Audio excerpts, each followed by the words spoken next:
शहर शहर गंगा के किनारे कब्रिस्तान, शवों की संख्या इतनी कि बस गिनते जाइए। तस्वीरें डराती। नमस्कार, आप देख रहे हैं यूपी तक और आपके साथ मैं हूं सुषमा।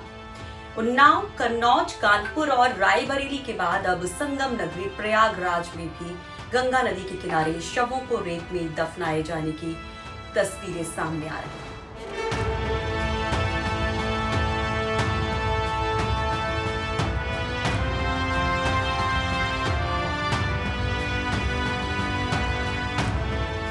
तो प्रयागराज से 40 किलोमीटर दूर श्रृंगवेरपुर धाम की ये तस्वीरें देखिए। यहाँ नदी के घाट पर जिस ओर नजर जाएगी, हर तरफ शव दफनाए दिखाई देंगे आपको। घाट पर मौजूद पुरोहितों के मुताबिक अब तक हजारों शवों को यहाँ दफनाया गया है और ये सिलसिला जारी है। अभी 10 से 15 दिन के अंदर कम से कम 4 से 5 हजार मिट्टियाँ आ चुकी हैं यहाँ पे, और डेली बेस यहाँ पे कम से कम 100, 150, 200, 250 ऐसे मिट्टियाँ आती थी, और अब भी जो है यहाँ पे कम से कम 50-60 मिट्टियाँ आ रही हैं।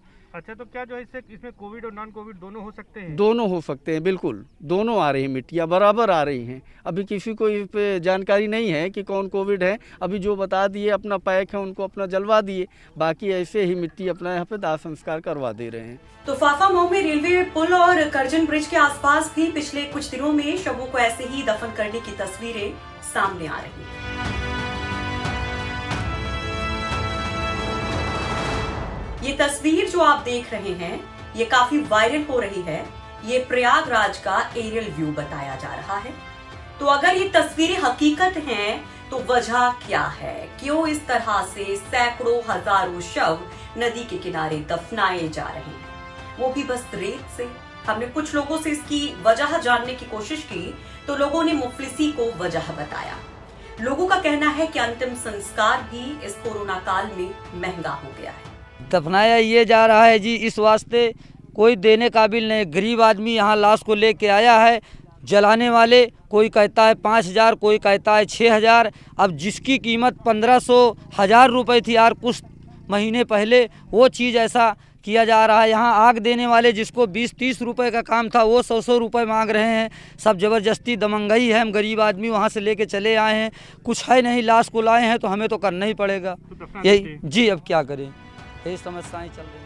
कोरोना की वजह से लकड़ियों के दाम में भी आग लगी हुई है। जो लकड़ी इन लोगों को पहले 1,500 रुपए में मिल जाती थी, अब उसके लिए 4 से 5,000 देने पड़ रहे हैं। कोविड भी आते हैं और बेगर कोविड वाले आते हैं। यहाँ पे समस्या ये है कि लकड़ियाँ इतनी महंगी कर दी हैं कि सब जलाने के लिए लोग मिट्टी खोद के गड्ढे में गाड़ते हैं। अगर लकड़ी का रेट यहाँ इतना उठा दिए हैं, पहले का अपेक्षा कोविड के पहले जो महामारी नहीं थी उसके पहले लकड़ियाँ बहुत सस्ती थी। अभी ले रहे हैं इस समय तो 600 रुपये का कितना बोर्ड लगा दिए हैं, 400 रुपये का, 4,000 का बोर्ड लगा दिए हैं सर। अभी तो हम लोग इसीलिए गड्ढे खोद करके सब दफना रहे हैं। अब 1,500 रुपये तक बढ़ा दिए। बहुत पहले 1,500 था, अब 4,000 रुपये ले रहे हैं। इसलिए आदमी बहुत परेशान हो गए। हम लोग का चलो ठीक है, महामारी को दफना दे रहे हैं। अपनों को खोने के बाद, सब लुट जाने के बाद जब लोग अंतिम संस्कार के लिए पहुंच रहे हैं, तो वहां भी आपदा में अवसर ढूंढने वालों की कारगुजारी लोगों को परेशान कर रही है।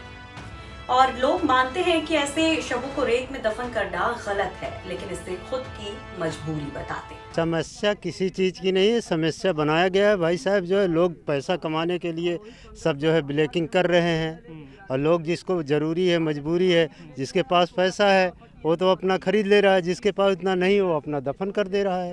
इससे बीमारी भी फैल सकती है। तो बीमारी फैले, कुछ भी फैले, क्या करेगा आदमी? मजबूरी पे इंसान तो जो उसके जो है लेके आया है तो यहाँ तो ऐसे छोड़ेगा नहीं नीचे ज़मीन में। ऐसे शवों को रेत के नीचे दफनाने से आसपास के लोगों को बदबू और बीमारियों का डर सता रहा है। वहीं ये तस्वीरें और लोगों की मजबूरी कई सवाल जहन में खड़े कर देती है कि आखिर इतने शव कहां से आ रहे हैं? एकाएक शवों की संख्या में कैसे इजाफा हो रहा है? क्यों बढ़ रही है ये संख्या, जबकि कोरोना को लेकर सरकारी आंकड़े कुछ और कहते हैं? वहीं शवों की संख्या बढ़ने से लकड़ी तक की शॉर्टेज लोग बता रहे हैं। तो सबसे बड़ा सवाल ये कि जब सीएम ने खुद गंगा की रेत में शव न दफनाने के सख्त निर्देश दिए हैं, तो फिर ये कैसे जारी है? क्या अधिकारी इसका पालन नहीं करवा पा रहे हैं, या वाकई मरने वालों की संख्या इतनी ज्यादा है कि हालात संभाले नहीं संभल रहे? ये जमीनी हकीकत हमें भेजी है हमारे सहयोगी पंकज श्रीवास्तव ने।